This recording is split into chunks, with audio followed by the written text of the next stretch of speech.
യേശുവിൽ ഏറ്റവും പ്രിയപ്പെട്ട എൻ്റെ സഹോദരി സഹോദരന്മാരെ, ശാലോം ടെലിവിഷൻ്റെ വചന ശുശ്രൂഷയിലേക്ക് എല്ലാവരെയും ഒത്തിരി സ്നേഹത്തോടു കൂടി സ്വാഗതം ചെയ്യുന്നു. ഇന്ന് നമ്മൾ ചിന്തിക്കുന്ന വിഷയം ഇതാണ്: യേശു ക്രിസ്തുവിൻ്റെ ഉയർപ്പിനോട് അനുബന്ധിച്ചുണ്ടായ 7 അത്ഭുതങ്ങൾ. യേശു ക്രിസ്തുവിൻ്റെ ഉയർപ്പുമായിട്ട് ബന്ധപ്പെട്ട് നമ്മളെ അത്ഭുതപ്പെടുത്തുന്ന 7 വലിയ കാര്യങ്ങൾ സംഭവിച്ചുവെന്ന് ദൈവത്തിൻ്റെ തിരുവചനം നമ്മളെ വ്യക്തമായിട്ട് പഠിപ്പിക്കുകയാണ്. യേശു ആരാണ്? നമുക്കറിയാം, യേശു സാധാരണക്കാരനല്ല. യേശുവിന് ഭൂമിയിലെ ഒരു പിതാവിൽ നിന്ന് ജന്മം എടുക്കേണ്ടതായിട്ട് വന്നില്ല. ദൈവത്തിൻ്റെ വചനം മാംസം ധരിച്ചതാണ് യേശു. വചനം മാംസമായി നമ്മുടെ ഇടയിൽ വസിച്ചു. യോഹന്നാൻ എഴുതിയ സുവിശേഷം ആരംഭിക്കുന്നത് തന്നെ 1-ാമത്തെ അധ്യായം 1 മുതലുള്ള വാക്യങ്ങൾ നമ്മൾ വായിക്കുമ്പോൾ കാണാം: ആദിയിൽ വചനമുണ്ടായിരുന്നു, വചനം ദൈവത്തോടു കൂടെയായിരുന്നു, വചനം ദൈവമായിരുന്നു. ദൈവത്തോടു കൂടെ ആദ്യം മുതലുണ്ടായിരുന്ന വചനം ദൈവമായിരുന്നുവെന്ന് നമ്മളെ ഉറപ്പിച്ച് ദൈവം പഠിപ്പിക്കുമ്പോൾ, ഈ വചനമായ ദൈവം മാംസം ധരിച്ചതാണ് യേശു ക്രിസ്തു. പരിശുദ്ധ മറിയത്തിൻ്റെ ഉദരത്തിൽ ദൈവത്തിൻ്റെ വചനം കടന്നു വരികയും 9 മാസം കൊണ്ട് അത് വളർന്ന് ഒരു പൂർണ്ണതയുള്ള ശിശുവായിത്തീരുകയും ചെയ്യുന്നു. ആ ശിശു വളർന്ന് നമ്മുടെ രക്ഷകനായി കുരിശിൽ മരിക്കുന്നു. അവിടുന്ന് പിന്നീട് ഉയർത്തെഴുന്നേൽക്കുന്നു 3-ാമത്തെ ദിവസം. പ്രിയപ്പെട്ടവരെ, മനുഷ്യ ചരിത്രത്തെ തന്നെ AD എന്നും BC എന്നും 2ആയിട്ട് വേർതിരിച്ചുകൊണ്ട് മനുഷ്യ ചരിത്രത്തിൻ്റെ നടുവിൽ ഒരു മഹാരഥനായി അവിടുന്ന് വിളങ്ങി നിൽക്കുകയാണ്. യേശുവിനെ പോലെ ആരും ഇല്ല. മനുഷ്യ ചരിത്രത്തെ ഇതുപോലെ സ്വാധീനിച്ച ആരും ഇല്ല. യേശുവിനെ പറ്റി എഴുതിയിട്ടുള്ളത്രയും പുസ്തകങ്ങൾ ലോകത്ത് മറ്റാരെയും കുറിച്ച് എഴുതിയിട്ടില്ല. ലോകത്തിലെ മുഴുവൻ ലൈബ്രറികളും എടുത്താൽ അതിൽ നിറഞ്ഞിരിക്കുന്ന പുസ്തകങ്ങളിൽ ഏറ്റവും കൂടുതൽ എഴുതപ്പെട്ടത് ആരെക്കുറിച്ച്, എന്തിനെക്കുറിച്ചെന്ന് ചിന്തിക്കുമ്പോൾ അത് യേശു ക്രിസ്തുവിനെ കുറിച്ചാണ് എന്ന് നമ്മൾ മനസ്സിലാക്കുന്നു.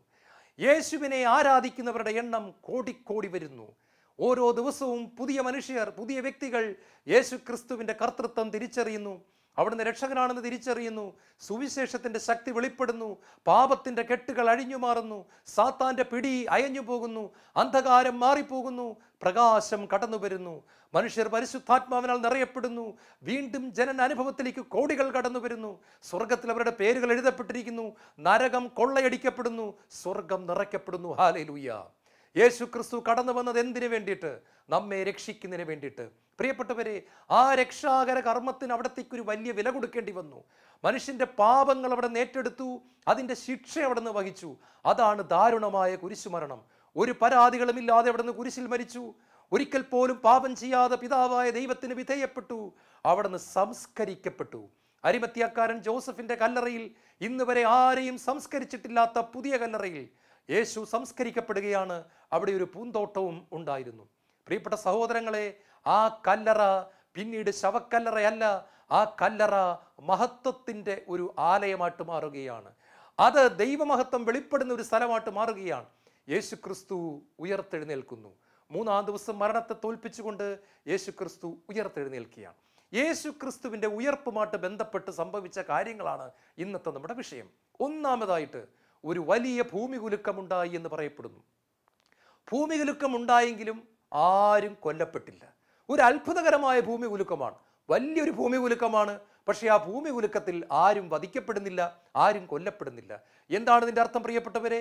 ഭൂമിക്കുള്ളിൽ കല്ലറയിലായിരുന്ന യേശു ക്രിസ്തുവിനെ പിതാവായ ദൈവത്തിൻ്റെ അപരിമേയമായ ശക്തിയാൽ പിതാവായ ദൈവം ഉയർപ്പിക്കുമ്പോൾ ഒരു കാര്യം വ്യക്തമാണ്. ദൈവത്തിൻ്റെ വചനം നമ്മളെ പഠിപ്പിക്കുന്ന ഒരു കാര്യം നമ്മൾ ഓർക്കണം. ദൈവമായ പിതാവായ കർത്താവിൻ്റെ, അതായത് പിതാവായ ദൈവത്തിൻ്റെ അപരിമേയമായ ശക്തി ഏറ്റവും ശക്തമായി ദൈവം വെളിപ്പെടുത്തിയ സംഭവമാണ് യേശു ക്രിസ്തുവിൻ്റെ ഉയർപ്പ്. ഈ പ്രപഞ്ചത്തെ സൃഷ്ടിക്കുമ്പോൾ പോലും പിതാവായ ദൈവത്തിന് ഇത്രമാത്രം ശക്തി വെളിപ്പെടുത്തേണ്ടി വന്നില്ല. പകരം മരിച്ച് സംസ്കരിക്കപ്പെട്ട, അടക്കപ്പെട്ട യേശുവിനെ 3-ാം നാൾ ഉയർപ്പിക്കുമ്പോഴാണ് പിതാവായ ദൈവത്തിൻ്റെ ശക്തി അപരിമേയമായ വിധത്തിൽ വെളിപ്പെട്ടെന്ന് വചനം പറയുമ്പോൾ ഒരു കാര്യം വ്യക്തമാണ്.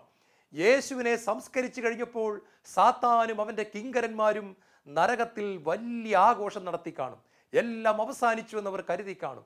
അതാ തങ്ങളുടെ ശത്രു വധിക്കപ്പെട്ടിരിക്കുന്നു, അവനെ അടക്കിയിരിക്കുന്നു. വലിയ ഒരു മൂടി കൊണ്ടുവന്ന് അത് അടച്ചു കഴിഞ്ഞു. ഒരു കല്ലറയ്ക്ക് ഒരു വലിയ ഒരു കല്ല് കൊണ്ടുവന്ന് ഉരുട്ടി അതിൻ്റെ വാതിൽ അടച്ചു കഴിഞ്ഞു. റോമാ ഗവൺമെൻറ് അതിന് മുദ്ര വച്ചിരിക്കുന്നു. പട്ടാളക്കാർ കാവൽ നിൽക്കുന്നു. പക്ഷേ കൂട്ടത്തിൽ ഏതോ ഒരു പിശാച് ഇങ്ങനെ വിളിച്ചു പറഞ്ഞു, അവൻ ജീവിച്ചിരുന്ന സമയത്ത് പറഞ്ഞിട്ടുണ്ട് 3-ാം ദിവസം താൻ ഉയർത്തെഴുന്നേൽക്കുമെന്ന്. അതോടെ നരകത്തിൽ ആകെ ഒരു വെപ്രാളമായി. അവൻ പറഞ്ഞെങ്കിൽ അത് സംഭവിക്കുക തന്നെ ചെയ്യും. ഏത് വിധത്തിലും അവൻ്റെ ഉയർപ്പിനെ തടയണം. നരകം മുഴുവൻ ഒന്നിച്ചു ചേരുകയാണ്. അന്ധകാരത്തിൻ്റെ കിങ്കരന്മാർ, പട്ടാളക്കാർ ഒന്നിച്ചു ചേരുകയാണ്. യേശു ഉയർക്കാൻ പാടില്ല. അവരുടെ മുഴുവൻ ശക്തിയും അവർ എടുക്കുകയാണ്. മുഴുവൻ തന്ത്രങ്ങളും അവരെടുക്കുകയാണ്. യേശു അവസാനിച്ചേ പറ്റൂ. അവൻ ഉയർത്താൽ എല്ലാം പൊളിയും തകരും. എന്നാൽ പ്രിയപ്പെട്ടവരെ, 10,000 സൂര്യനേക്കാൾ പ്രകാശമുള്ള, 10,000 കോടി ഇടിമിന്നലിനേക്കാൾ തേജസ്സുള്ള നമ്മുടെ പ്രകാശങ്ങളുടെ പിതാവിൻ്റെ ശക്തി കടന്നു വരികയാണ്. സാത്താന്റെ മുഴുവൻ തന്ത്രങ്ങളെയും തകർത്തെറിഞ്ഞുകൊണ്ട് അരിമത്യാക്കാരൻ ജോസഫിന്റെ കല്ലറയിൽ ഞായറാഴ്ച പ്രഭാതത്തിൽ ഇടിമിന്നലിനേക്കാൾ വെണ്മയുള്ള ദൈവത്തിന്റെ മഹത്വം കടന്നു വരികയും അവിടെ അടക്കപ്പെട്ടിരുന്ന യേശു ക്രിസ്തു ഉയർത്തെഴുന്നേൽക്കുകയും ചെയ്യുന്നു. ഹല്ലേലൂയ! ഈ സമയത്ത് ദൈവത്തിന്റെ ശക്തി വെളിപ്പെട്ടതിനാൽ അവിടെ ഒരു ഭൂമി കുലുക്കം ഉണ്ടാവുകയാണ്. ഭൂമിക്കടിയിലായിരുന്ന യേശുവിനെ ഉയർപ്പിച്ചു കൊണ്ടുവരുന്ന ദൈവമഹത്വത്തിൻ്റെ ബാഹ്യമായ ഒരു അടയാളമായി ഒരു ഭൂമി കുലുക്കം അവിടെ ഉണ്ടാകുന്നു. പ്രിയപ്പെട്ടവരെ, ശത്രു നമ്മുടെ ജീവിതത്തെ എത്രമാത്രം തകർക്കാൻ ശ്രമിച്ചാലും നമ്മുടെ കൂടെ കർത്താവുണ്ടെങ്കിൽ ആര് നമുക്കെതിരെ നിൽക്കും? ദൈവം നമ്മുടെ പക്ഷത്തെങ്കിൽ ആര് നമുക്കെതിരെ നിൽക്കും? കല്ലറകൾ തുറക്കപ്പെടുക തന്നെ ചെയ്യും. എല്ലാം ഇടിഞ്ഞു പൊളിയും. വേണ്ടി വന്നാൽ ഒരു ഭൂമി കുലുക്കം അയച്ചു പോലും ദൈവം നമ്മുടെ ജീവിതത്തിൽ അത്ഭുതം പ്രവർത്തിക്കുമെന്ന് കർത്താവിൻ്റെ വചനം ഇവിടെ നമ്മളെ വെളിപ്പെടുത്തുകയാണ്. ഒന്നാമത്തെ അത്ഭുതം ഇതാണ്. അവിടെ ഭൂമി കുലുങ്ങി, അതായത് ദൈവത്തിൻ്റെ അപരിമേയമായ ശക്തി വെളിപ്പെട്ടു. രണ്ടാമതായി ഒരു ദൈവദൂതൻ ഇറങ്ങി വന്ന് കല്ലറയുടെ കല്ല് ഉരുട്ടി മാറ്റി.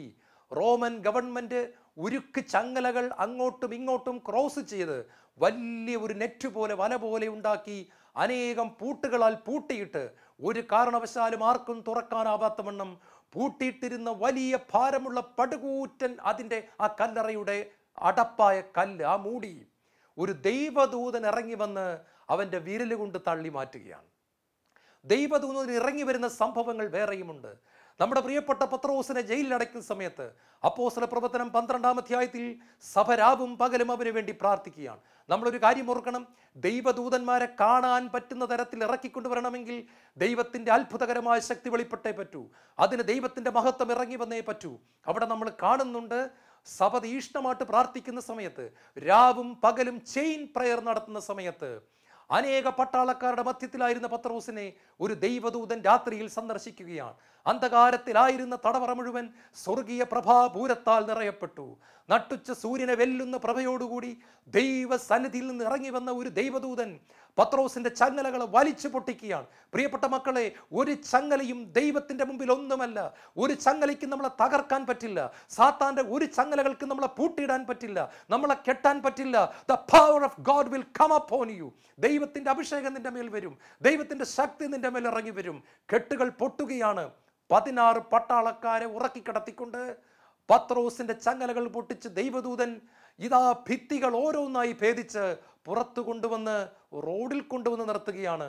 എന്നിട്ട് ഈ ദൈവദൂതൻ മാഞ്ഞു പോകുന്നു. പ്രിയപ്പെട്ടവരെ, നമ്മൾ കാണുന്നുണ്ട്, ദൈവത്തിന് വലിയ ഒരു പ്രവൃത്തി ചെയ്യേണ്ട സമയത്ത് ദൈവം പലപ്പോഴും ഒരു ദൂതനെ അയക്കുന്നുണ്ട്. പരിശുദ്ധ കന്യകാമറിയത്തിൻ്റെ പക്കൽ ദൈവത്തിന് സ്വർഗത്തിൽ നിന്ന് ഇടിമുഴക്കം പോലെ സംസാരിക്കാമായിരുന്നു. നീ ഒരു പുത്രനെ പ്രസവിക്കും, അവന് യേശു എന്ന് പേരിടണം, അങ്ങനെ വേണമെങ്കിൽ സംസാരിക്കാമായിരുന്നു. അതിന് പകരം ഗബ്രിയേൽ ദൂതൻ എന്ന് പറയുന്ന ദൂതന്മാരിൽ പ്രമുഖനായ മെസ്സഞ്ചർ ആയിട്ടുള്ള ഏഞ്ചലിനെ തന്നെ ദൈവം മറിയത്തെ ബഹുമാനിച്ചുകൊണ്ട് മറിയത്തിൻ്റെ പക്കലേക്ക് അയക്കുകയാണ്. ദൂതൻ ഇറങ്ങി വന്ന് മനസ്സിലാകുന്ന ഭാഷയിൽ സംസാരിക്കും നമ്മൾ കാണുന്നു. പ്രിയപ്പെട്ട സഹോദരങ്ങളെ, ഡാനിയേൽ പ്രവാചകന്റെ പുസ്തകത്തിൽ ഡാനിയേൽ 21 ദിവസത്തെ ഉപവാസം പ്രഖ്യാപിക്കുമ്പോൾ രുചിയുള്ളതെല്ലാം മാറ്റിവെച്ച് അദ്ദേഹം ഇറച്ചിയും മീനും ഒന്നും വേണ്ട എന്ന് കരുതി അല്പം പച്ചക്കറികൾ മാത്രം ഭക്ഷിച്ച് 21 ദിവസത്തെ നീണ്ട ഉപവാസത്തിലേക്ക് കടക്കുമ്പോൾ അവിടെ ദൈവത്തിൻ്റെ ദൂതൻ മിഖായേലാണ് കടന്നു വരുന്നത്. മിഖായേൽ കടന്നു വന്നിട്ട് പറയുകയാണ്, പേർഷ്യ രാജ്യത്തിൻ്റെ ദൂതൻ എന്നോട് 21 ദിവസം എതിർത്തു നിന്നു. എന്നാൽ നിന്റെ പ്രാർത്ഥനയും ഉപവാസവും ആഴമായ എളിമപ്പെടലും മൂലം ഞാൻ കടന്നു വന്നിരിക്കുകയാണ്. ദൈവദൂതൻ കടന്നു വരുന്നു. ഡാനിയലിന്റെ പ്രാർത്ഥനയ്ക്ക് മറുപടി കിട്ടുന്നു. തോബിത്തിന്റെ പുസ്തകത്തിൽ പ്രിയപ്പെട്ട മക്കളെ, കൊച്ചു തോബിയാസിനെയും സാറായും രക്ഷിക്കുന്നതിന് വേണ്ടി, അതുപോലെ തന്നെ റഘുവേലിന്റെ കണ്ണിലെ അന്ധത മാറ്റുന്നതിന് വേണ്ടി ദൈവം ഒരു ദൂതനെ അയക്കുകയാണ്. ഒരു ദൂതൻ അവരോടുകൂടെ ദിവസങ്ങളോളം താമസിക്കുന്നു. മനുഷ്യരൂപമെടുത്തുകൊണ്ട് ദൂതൻ കടന്നു വരുന്നു. അത്ഭുതകരമായ ദൈവപ്രവൃത്തി വെളിപ്പെടുന്നത് നമ്മൾ കാണുകയാണ്. വെളിപാടിന്റെ പുസ്തകത്തിൽ ദൂതന്മാരുടെ ബഹളമാണ്. ദൂതന്മാർ ഇടത്തോട്ടും വലത്തോട്ടും ഓടുന്നത് നമ്മൾ കാണുന്നു. 91-ാം സങ്കീർത്തനത്തിൽ പറയുന്നു, കർത്താവിന്റെ ദൂതൻ നിനക്ക് കാവൽ നിൽക്കും, നിന്നെ കാത്തുകൊള്ളും, നിന്നെ സംരക്ഷിക്കും, നിന്റെ പാദം കല്ലിൽ തട്ടാതിരിക്കാൻ ദൈവദൂതന്മാർ ഇറങ്ങി വരും. അതെ, ദൈവദൂതന്റെ വലിയൊരു മിനിസ്ട്രി നമ്മളിവിടെ കാണുകയാണ്. ഹെബ്രായ ലേഖനത്തിൽ നമ്മൾ ഇപ്രകാരം വായിക്കുന്നുണ്ട്, ദൈവമക്കൾക്ക് ശുശ്രൂഷ ചെയ്യാനുള്ള സേവകാത്മാക്കളാണ് ദൈവദൂതന്മാർ.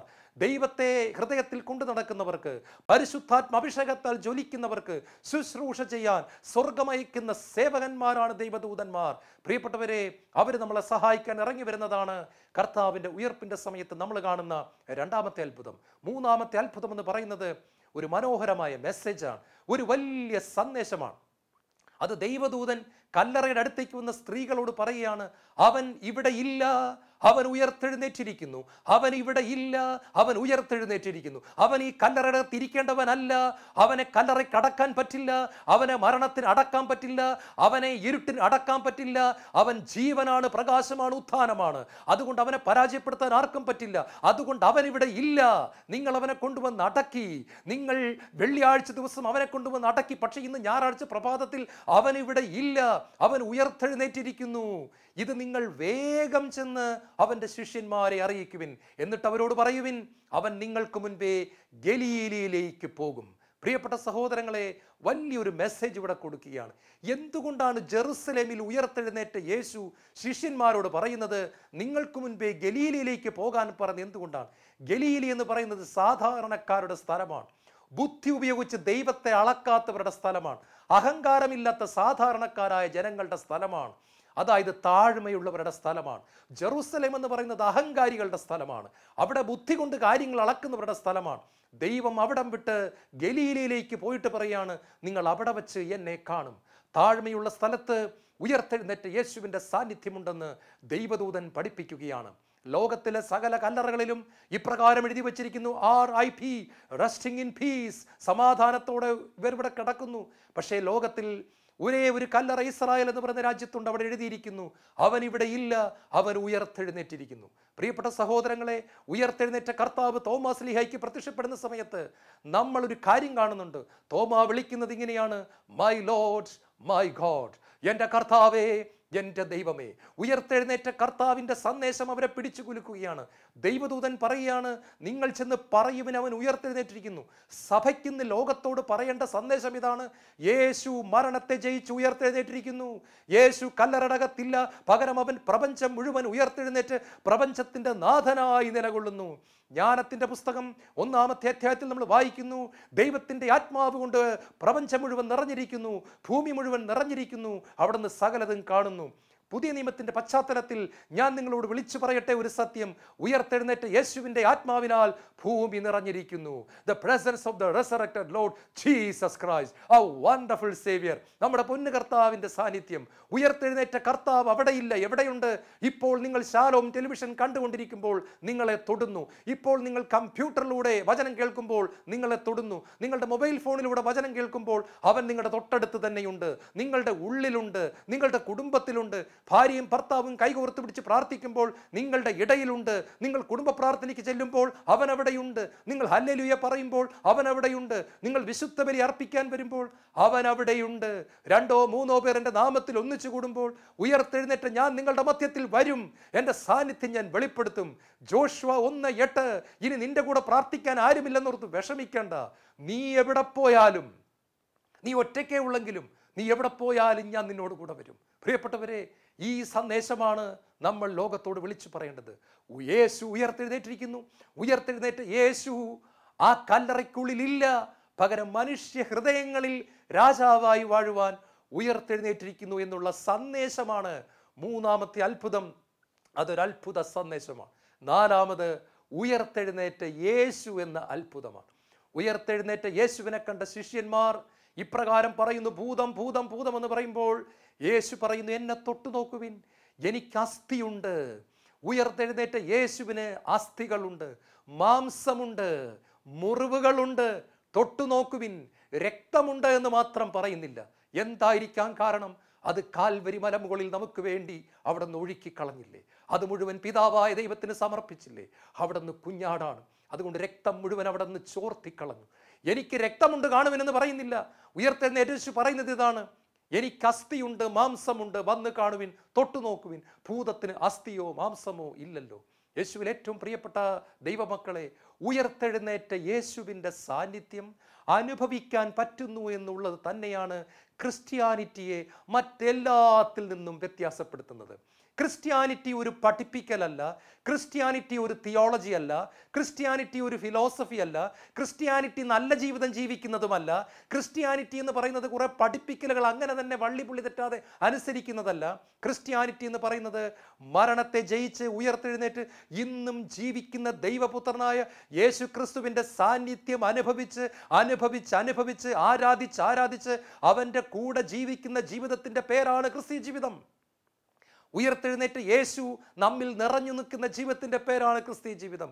അതുകൊണ്ടാണ് പൗലോസ് ശ്ലീഹ പറയുന്നത്, ഇനി ഞാനല്ല, ഉയർത്തെഴുന്നേറ്റ് യേശു എന്നിൽ ജീവിക്കുന്നു, യേശു എന്നിൽ നിറഞ്ഞു നിൽക്കുന്നു, കല്ലറയ്ക്കുള്ളിലല്ല, എൻ്റെ ഹൃദയത്തിൽ നിറഞ്ഞു നിൽക്കുന്നു. പൗലോസ് പറയുകയാണ്, നിങ്ങൾ എന്നിൽ കാണുന്ന സ്നേഹം, എളിമ, ലൈംഗിക പരിശുദ്ധി, പ്രാർത്ഥനാ ചൈതന്യം, അത്ഭുത വരങ്ങൾ എല്ലാം എന്നിൽ ജീവിക്കുന്ന ഉയർത്തെഴുന്നേറ്റ യേശുവിൻ്റെ അടയാളങ്ങളാണ്. അവിടെ നിന്ന് എന്നിൽ പ്രവർത്തിക്കുന്നതിൻ്റെ തെളിവ് നിങ്ങൾക്ക് വേണമോ? എൻ്റെ ജീവിതം കണ്ടുകൊള്ളുക, എൻ്റെ ശുശ്രൂഷ കണ്ടുകൊള്ളുക, എൻ്റെ താഴ്മ കാണുക, സ്നേഹം കാണുക. ഞാൻ മരിച്ചവരെ ഉയർപ്പിക്കുമ്പോൾ അത് ഞാനല്ല ചെയ്യുന്നത്, യേശുവാണ് ചെയ്യുന്നത്. ഉയർത്തെഴുന്നേറ്റ യേശുവാണ് നമ്മുടെ സകലതും. പ്രിയപ്പെട്ടവരെ, ക്രൈസ്റ്റ് ഈസ് ദ റോക്ക്. യേശുവാണ് ആ പാറ. ഈ പാറമേൽ അടിസ്ഥാനമിട്ടവൻ ഭവനം കെട്ടിപ്പൊക്കുന്നു. മഴ പെയ്തു, വെള്ളപ്പൊക്കമുണ്ടായി, കാറ്റടിച്ചു, അത് വീണില്ല വീണില്ല വീണില്ല. കാരണം അത് ഉയർത്തെഴുന്നേറ്റ യേശുവിൻ്റെ പുറത്താണ് കെട്ടിയിരിക്കുന്നത്. അത് പഠിപ്പിക്കലിൻ്റെ പുറത്തല്ല, അത് ഡോക്ടറിൻ്റെ പുറത്തല്ല, അത് വിശ്വാസ പ്രമാണത്തിൻ്റെ പുറത്തുമല്ല, അതൊരു വ്യക്തിയുടെ പുറത്താണ്. യേശു എന്ന് പറയുന്ന ഒരു വ്യക്തിയുടെ പുറത്ത് കെട്ടി ഉയർത്തപ്പെട്ട ഭവനം ഏത് കൊടുങ്കാറ്റിലും തകർന്നു പോകാതെ അവിടെ നിന്ന് താങ്ങിപ്പിടിക്കുന്നു. കാരണം ഉയർത്തെഴുന്നേറ്റ യേശുവാണ് ആ വ്യക്തിയുടെ അടിസ്ഥാനം. ഹല്ലേലൂയ. ഉയർത്തെഴുന്നേറ്റ യേശുവിൽ പരിശുദ്ധാത്മാവാകുന്ന സിമന്റ് ഇട്ട് ഉറപ്പിച്ചിരിക്കുന്നു. ദൈവവചനമാകുന്ന ഇഷ്ടികകൾ വെച്ച് കെട്ടിപ്പൊക്കിയിരിക്കുന്നു. ആ ഭവനം വീണു പോകുകയില്ല, വീണു പോകുകയില്ല, വീണു പോകുകയില്ല. ഉയർത്തെഴുന്നേറ്റ യേശു തന്നെയാണ് നമ്മുടെ അത്ഭുതം. പ്രിയപ്പെട്ട സഹോദരങ്ങളെ, ഈ യേശുവിനെ ഓരോ വ്യക്തിപരമായ പ്രാർത്ഥനയിലും അനുഭവിക്കാൻ പറ്റുന്നു. അവിടുന്ന് ദൂരെയുള്ള ദൈവമല്ല, സമീപസ്ഥനാണ്. വിശുദ്ധ കുർബാനയിൽ അനുഭവിക്കാൻ പറ്റുന്നു, ജപമാല ചൊല്ലുമ്പോൾ അനുഭവിക്കാൻ പറ്റുന്നു, കരുണക്കൊന്ത് ചൊല്ലുമ്പോൾ അനുഭവിക്കാൻ പറ്റുന്നു, ആരാധിക്കുമ്പോൾ അനുഭവിക്കാൻ പറ്റുന്നു. അവൻ്റെ സാന്നിധ്യം നമ്മളെ മൂടുന്നു, അവൻ്റെ സാന്നിധ്യം നമ്മളെ പൊതിയുന്നു. സീനായി മലമുകളിൽ മോശയെ മൂടിക്കളഞ്ഞ ഒരു മേഘമുണ്ട്. ആ മേഘം അനേക ദിവസങ്ങൾ അവിടെ തന്നെ കിടന്നു. സമാഗമ കൂടാരത്തിൽ ഇറങ്ങി വന്നിരുന്നൊരു മേഘമുണ്ട്. മോശ കൂടാരം വിട്ട് പോയി കഴിയുമ്പോൾ ആ മേഘത്തിൻ്റെ ബാക്കി അല്പമെങ്കിലും കിട്ടാൻ ആ മേഘത്തിൻ്റെ ബാക്കി വരുന്ന റെമിനൻസിൻ്റെ അകത്തേക്ക് കയറി ചെന്ന് ജോഷുവ ആരാധിച്ചതുപോലെ സോളമന്റെ ദേവാലയ പ്രതിഷ്ഠാ സമയത്ത് ഇറങ്ങി വന്ന മഹത്വത്തിൻ്റെ മേഘം പുരോഹിതന്മാർക്ക് നിന്ന് ശുശ്രൂഷ ചെയ്യാൻ സാധിക്കാത്തവണ്ണം ആ ആലയത്തെ മൂടിക്കളഞ്ഞ മേഘം ഇന്ന് എന്നെയും നിങ്ങളെയും മൂടുകയാണ്. ഞാനും നിങ്ങളുമാകുന്ന ആലയം, ശരീരം, നമ്മുടെ ജീവിതം നമ്മൾ ദൈവത്തിന് പ്രതിഷ്ഠിക്കുമ്പോൾ, സോളമൻ തൻ്റെ ആലയം സമർപ്പിച്ച സമയത്ത്, ആരാധനാ സ്തുതി സ്തോത്രങ്ങൾ ഉയർന്ന സമയത്ത് ദൈവത്തിൻ്റെ മഹത്വം ഇറങ്ങി വന്നതുപോലെ ഞാനും നിങ്ങളും ആലയമാണെന്ന് മനസ്സിലാക്കിക്കൊണ്ട് ദൈവത്തിന് ആരാധന സമർപ്പിക്കുന്ന സമയത്ത് സാന്നിധ്യം വന്ന് മൂടുകയാണ്. ഉയർത്തെഴുന്നേറ്റ യേശുവിനെ നമുക്ക് അനുഭവിക്കുവാനായിട്ട് സാധിക്കുന്നു. പ്രിയപ്പെട്ടവരെ, അഞ്ചാമതായിട്ട് അവിടെ അത്ഭുതകരമായ ഒരു കാര്യം നടക്കുകയാണ്. ആ കാര്യം മറ്റൊന്നുമല്ല, മനുഷ്യബുദ്ധിക്ക് മനസ്സിലാക്കുവാനും ആകപ്പാട് കൺഫ്യൂഷൻ ഉണ്ടാക്കാനും പറ്റുന്നൊരു കാര്യം നടക്കുകയാണ്. കാര്യം ഇതാണ്: അനേക റോമ പട്ടാളക്കാർ കാവൽ നിന്നിരുന്ന കല്ലറയുടെ മൂടി തല്ലി തകർത്തുകൊണ്ട് യേശു ഉയർത്തെഴുന്നേറ്റിരിക്കുന്നു. അതുകൊണ്ടൊരു വാർത്ത പരന്നു. ശിഷ്യന്മാർ യേശുവിൻ്റെ ശരീരം മോഷ്ടിച്ചു കൊണ്ടുപോയതിനു ശേഷം യേശു ഉയർത്തു എന്ന് വ്യാജം പറയുകയാണെന്ന് പറഞ്ഞു. 3 കാര്യങ്ങൾ നിങ്ങളോട് ഇതുമായിട്ട് ബന്ധപ്പെട്ട് ഞാൻ പെട്ടെന്നൊന്ന് പങ്കുവയ്ക്കുകയാണ്. പ്രിയപ്പെട്ടവരെ, റോമ പട്ടാളക്കാർ അന്ന് കിട്ടാവുന്ന ഏറ്റവും നല്ല ആയുധങ്ങളുമായി അന്നത്തെ ഏറ്റവും ശക്തമായ രാജ്യത്തിൻ്റെ ശക്തമായ പട്ടാളക്കാർ കാവൽ നിൽക്കുന്ന കല്ലറയുടെ മുൻപിൽ ചെന്ന് അവരെയെല്ലാം വിഡ്ഢികളാക്കി, പമ്പര വിഡ്ഢികളാക്കി മാറ്റിക്കൊണ്ട് അവരെയെല്ലാം തോൽപ്പിച്ചുകൊണ്ട് യേശുവിൻ്റെ ശരീരം മോഷ്ടിക്കുക എന്ന് പറയുന്നത് വളരെ വളരെ അസാധ്യമായൊരു കാര്യമാണ്. അടുത്തതായിട്ട്, ആ കല്ലറ ആരെങ്കിലും തകർന്നു കഴിഞ്ഞാൽ ചങ്ങല വെട്ടിപ്പൊട്ടിച്ച് റോമാക്കാരൻ്റെ മുദ്ര തകർക്കണം. അങ്ങനെ ചെയ്യുന്നത് ഒരിക്കലും നടക്കുന്ന കാര്യമല്ല. 3, ഈ ശിഷ്യന്മാർ അവിടെ ചെന്ന സമയത്ത് റോമാ പട്ടാളക്കാർ അവരുടെ ജോലി ചെയ്യാതെ ഉറങ്ങാൻ പോയി എന്ന് വിശ്വസിക്കാൻ പറ്റില്ല. കാരണം ലോകത്തിലെ ഏറ്റവും വിശ്വസ്തരായ പട്ടാളക്കാരാണെന്ന് റോമാക്കാർ. പ്രിയപ്പെട്ടവരെ, നമ്മളെ പിടിച്ചു കുലുക്കുന്ന ഒരു കാര്യം കൂടെ ഞാൻ പറയട്ടെ. മരിച്ചുപോയ ഒരു വ്യക്തിയുടെ ശവം എടുത്തുകൊണ്ട് പോയിട്ട് ഉയർത്തുവെന്ന് കള്ളം പറയുന്നത് എന്തിനാണ്? മനുഷ്യർ സാധാരണ കള്ളം പറയുന്നത് എപ്പോഴാണ്? ഒരു നേട്ടമുണ്ടാകാൻ വേണ്ടിയിട്ടാണ്, ലാഭമുണ്ടാക്കാൻ വേണ്ടിയിട്ടാണ്. ഇവിടെ യേശു ഉയർത്തുവെന്ന് പറഞ്ഞാൽ അവർക്ക് കിട്ടുന്നത് ലാഭമല്ല, നഷ്ടമാണ്. ചാട്ടടിയാണ്, സിംഹങ്ങളുടെ വായിലേക്ക് എറിഞ്ഞു കൊടുക്കുന്ന ശിക്ഷയാണ്, ജീവനോടെ തീ കൊളുത്തി ദഹിപ്പിക്കുന്ന ശിക്ഷയാണ്. ഇങ്ങനെ ഒരു നഷ്ടമുണ്ടാകാൻ വേണ്ടി ആരെങ്കിലും കള്ളം പറയുമോ? ലോകത്താരും കള്ളം പറയില്ല. പ്രിയപ്പെട്ടവരെ, യേശു ഉയർത്തത് ശിഷ്യന്മാർ കണ്ടതിനാൽ, അതാ സകല ബുദ്ധിയെയും കവിയുന്ന ദൈവത്തിൻ്റെ പ്രവൃത്തി വെളിപ്പെട്ടതിനാൽ സകല കള്ളങ്ങളെയും തകർത്തുകൊണ്ട് യേശു ഉയർത്തുവെന്ന സത്യം പ്രചരിക്കുക തന്നെ ചെയ്യുകയാണ്. 6ാമതായി, യേശുവിൻ്റെ ഉയർപ്പിൻ്റെ സമയത്ത് കല്ലറകളും ശവകുടീരങ്ങളും തുറക്കപ്പെടുകയും അനേക വിശുദ്ധന്മാർ ഉയർത്തെഴുന്നേൽക്കുകയും ചെയ്തു. അവർ നഗരത്തിൽ പലർക്കും പ്രത്യക്ഷപ്പെട്ടു. യേശുവിൻ്റെ 2ാം വരവിൽ സംഭവിക്കാൻ പോകുന്ന ശരീരങ്ങളുടെ ഉയർപ്പ് എന്നുള്ള വലിയൊരു പ്രതിഭാസത്തിൻ്റെ, എൻ്റെയും നിങ്ങളുടെയും ശരീരങ്ങൾ ഉയർക്കപ്പെടുമെന്നുള്ള വലിയ സത്യത്തിൻ്റെ ഒരു മുന്നാസ്വാദനമായി ഏതാനും പേരുടെ ശരീരങ്ങളെ ഉയർപ്പിച്ചുകൊണ്ട് സ്വർഗത്തിലെ പിതാവ് നമുക്ക് ദൃഷ്ടാന്തം നൽകുകയാണ്, നമുക്ക് ഉദാഹരണം നൽകുകയാണ്. യേശുവിൻ്റെ ഉയർപ്പിൽ പങ്കാളികളാകാൻ വിളിക്കപ്പെട്ടവരാണ് നമ്മൾ. യേശു ഉയർത്തതുപോലെ നമ്മളും ഉയർത്തെഴുന്നേൽക്കും. അതിൻ്റെ അടയാളമായി മരിച്ചുപോയ വിശുദ്ധന്മാരുടെ ശവം കുടീരങ്ങൾ തകർക്കപ്പെടുകയും തുറക്കപ്പെടുകയും അവർ ഉയർത്തെഴുന്നേറ്റ് അനേകർക്ക് പ്രത്യക്ഷപ്പെടുകയും ചെയ്യുകയാണ്. ഈശോയിൽ ഏറ്റവും പ്രിയപ്പെട്ടവരെ, 7ാമതായിട്ട് നമ്മൾ ചിന്തിക്കുന്നത്, ഉയർത്തെഴുന്നേറ്റ യേശുവിനൊരു പ്രത്യേകതയുണ്ട്. എല്ലാവർക്കും അവനെ കാണാൻ പറ്റുന്നില്ല. എന്നാൽ അവൻ ആർക്ക് വെളിപ്പെടുത്താൻ ആഗ്രഹിക്കുന്നു അവർക്ക് മാത്രമേ യേശുവിനെ നഗ്നനേത്രം കൊണ്ട് കാണാൻ പറ്റുന്നുള്ളൂ. തൻ്റെ പ്രിയപ്പെട്ട 2 ശിഷ്യന്മാർ എമ്മാവൂസിലേക്ക് പോവുകയാണ്, ക്ലെയപ്പസും കൂട്ടുകാരനും. അവർ ദുഃഖിതരാണ്, മരണവാർത്ത സംസാരിച്ചു കൊണ്ടാണ് പോകുന്നത്. 3ാമതൊരുവനായി ഉയർത്തെഴുന്നേറ്റ് യേശു അവരോടൊപ്പം സഞ്ചരിക്കുന്നു, യാത്ര ചെയ്യുന്നു. പക്ഷെ ഇവർക്ക് 2 പേർക്കും ആളെ പിടികിട്ടുന്നില്ല. എങ്ങനെ നോക്കിയിട്ടും ആളെ പിടികിട്ടുന്നില്ല. ആ വ്യക്തി വചനം വ്യാഖ്യാനിക്കുന്നുണ്ട്, ഹൃദയം ജ്വലിക്കുന്നുണ്ട്, അഭിഷേകം അനുഭവിക്കുന്നുണ്ട്, തീ പിടിക്കുന്ന അനുഭവം ഉണ്ടാകുന്നു. പക്ഷെ ആളെ മനസ്സിലാകുന്നില്ല. സന്ധ്യയായി 2 വഴിക്ക് പിരിയാൻ പോവുകയാണ്.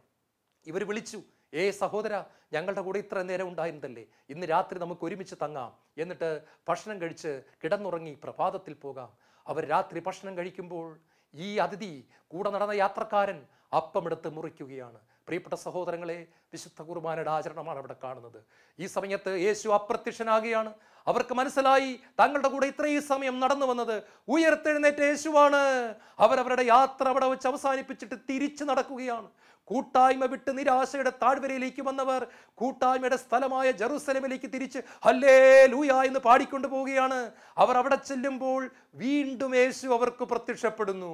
ശിഷ്യന്മാരുടെ കൂട്ടായ്മയിൽ വീണ്ടും യേശു ഭിത്തിയുടെ ഉള്ളിലൂടെ കടന്നു വന്ന് നിങ്ങൾക്ക് സമാധാനമെന്ന് പറയുന്നു. മഗ്ദല മറിയത്തിനും ആളെ പിടികിട്ടിയില്ല.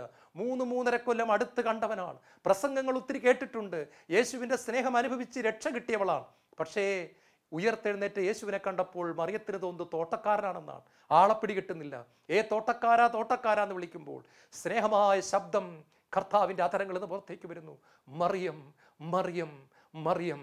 ആ പേര് കേട്ടു, അതിൻ്റെ ടോൺ മനസ്സിലായി, അതിൻ്റെ ശബ്ദം മനസ്സിലായി. അവൾ കാളെ പിടികിട്ടുകയാണ്. റബ്ബോനി, എൻ്റെ ഗുരുവേ, എൻ്റെ കർത്താവേ, നീ ഉയർത്തെഴുന്നേറ്റുവോ, നീ മരണത്തെ ജയിച്ചുവോ? കർത്താവേ, എനിക്ക് സന്തോഷമായി, കർത്താവേ, എനിക്ക് ആനന്ദമായി, എൻ്റെ ജീവിതം ധന്യമായി. ഉയർത്തെഴുന്നേറ്റ് അങ്ങേ ആദ്യം കാണാൻ ഈ പാപിക്ക് ഭാഗ്യം കിട്ടിയല്ലോ എന്ന് പറഞ്ഞുകൊണ്ട് അവിടെ മഗ്ദല മറിയം ആരാധിക്കുകയാണ്. പ്രിയപ്പെട്ടവരെ, ഡമാസ്കസിലേക്കുള്ള റോഡിൽ സഭയെ പീഡിപ്പിക്കാൻ പോയ സാവൂളിന് യേശു തന്നെ വെളിപ്പെടുത്തുന്നു. സാവൂൾ, സാവൂൾ, നീ എന്തിനെന്നെ പീഡിപ്പിക്കുന്നു? സാവൂൾ യേശുവിനെ കാണുന്നു, വെളിപ്പെട്ട് കിട്ടുന്നു, വിശുദ്ധ പൗലോസായി മാറുന്നു, സഭയ്ക്ക് ശക്തനായ ഒരു അപ്പോസ്തല പ്രമുഖനെ കിട്ടുന്നു, ഒരു വലിയ തൂണ്. പ്രിയപ്പെട്ട മക്കളെ, നമ്മുടെ കർത്താവ് ജീവിക്കുന്നു. അവിടെ നാദിയും അന്ത്യവും, ആൽഫയും ഒമേഗയുമാണ്. ഞാൻ നിന്നെ ഒരിക്കലും ഉപേക്ഷിക്കത്തില്ല, തള്ളിക്കളയത്തില്ല എന്ന് പറഞ്ഞു. ആകാശവും ഭൂമിയും കടന്നു പോയാലും നമ്മുടെ ദൈവത്തിന് മാറ്റമില്ല. നമ്മൾ എത്ര ഭാഗ്യമുള്ളവരാണ്. കണ്ണുകളടയ്ക്കാം. നാഥ, അങ്ങയെ സ്വന്തമാക്കാൻ കൃപ തന്നതിന് നന്ദി. അങ്ങയെ കിട്ടിയതിന് നന്ദി. 1000 നന്ദി. നിറഞ്ഞു നിൽക്കണമേ. ഭരിക്കണമേ, ആധിപത്യം ഏറ്റെടുക്കണമേ. യേശുവേ സ്തോത്രം, യേശുവേ നന്ദി, യേശുവേ ആരാധന.